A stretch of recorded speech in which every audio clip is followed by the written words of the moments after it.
Here's Check On Stories we're following for you today on Robin Hood Radio. Pat Pagano's Tri-State forecast, a partly cloudy day today.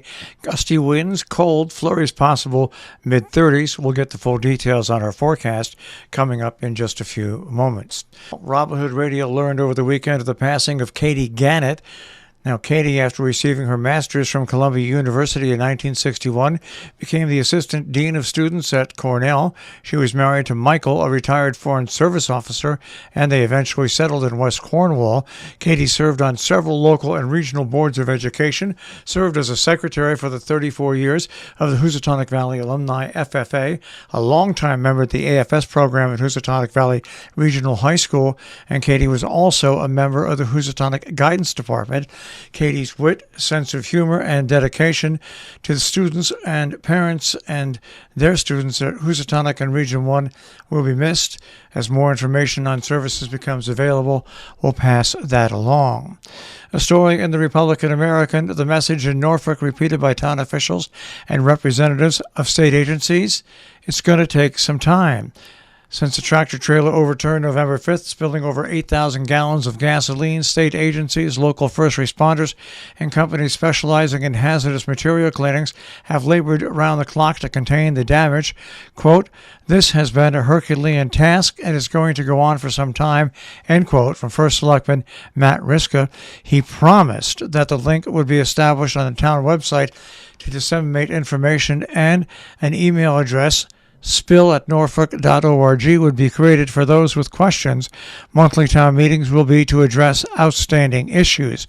Richard Swan, Assistant Director of the Department of Energy and Environmental Protection, said the primary concern was to protect the lives of residents on November 5th.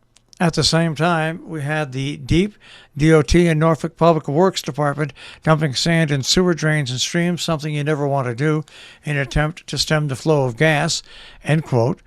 Johnson went on to say no one wanted this to get into the water source, and it didn't. Why the truck veered off the straight section of Route 44 is still a question.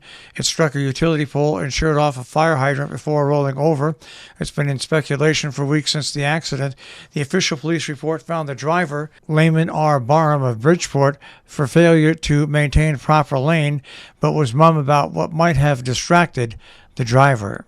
Out of Great Barrington, the Berkshire Eagle reports an engineer heading up testing of a new filtration system to clear up manganese that has been turning Housatonic's drinking water to yellow to brown, says it's doing the trick so far.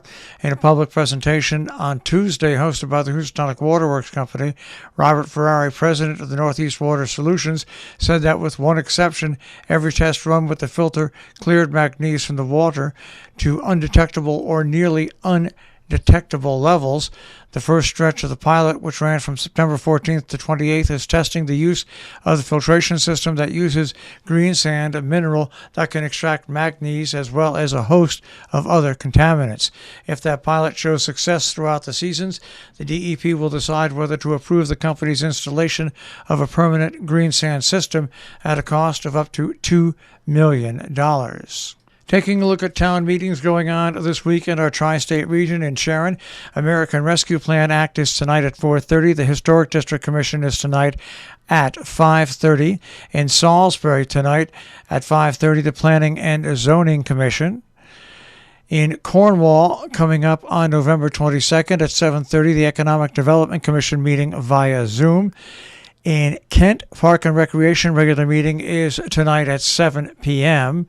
In Dover, the Planning Board has a regular meeting tonight, 7 to 8 p.m. Ancrum, New York, the Zoning Board of Appeals will hold a public hearing. That'll happen tonight at 7:30.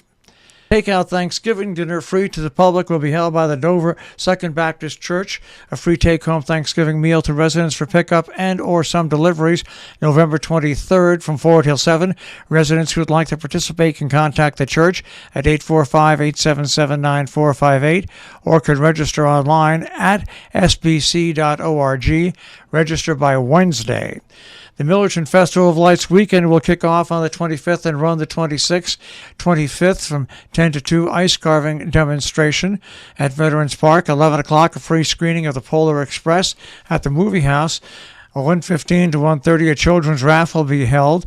2 to 4:30, Salisbury Brass Band performing holiday songs. 5 p.m., the Festival of Lights Parade and tree lighting with the Millerton Fire Department. That is all happening on Friday, the 25th. All weekend long, there'll be tastings and treats, a Himmel Ornament workshop at the Irondale Schoolhouse, book giveaways at the Northeast Millerton Library, and for the kids, Snowman Scavenger Hunt. More information at millertonevents.com. In North Canaan, the Canaan Events Committee is having their annual Parade of Lights. That'll be Sunday, November 27th. If you need more information, contact 860-671-9818. Our business brief is underwritten by Morgan's at the Interlaken, interlakenin.com. You'll find them on Facebook and Instagram, a regular menu, a tapas menu, and dinner specials nightly. Also by Salisbury Bank, salisburybank.com. Dow Jones Industrial Average starts off the week at 33,745.69. The NASDAQ at 11,146.06. And the S&P 500 at 3965.34. We'll take a look at the tri-state forecast.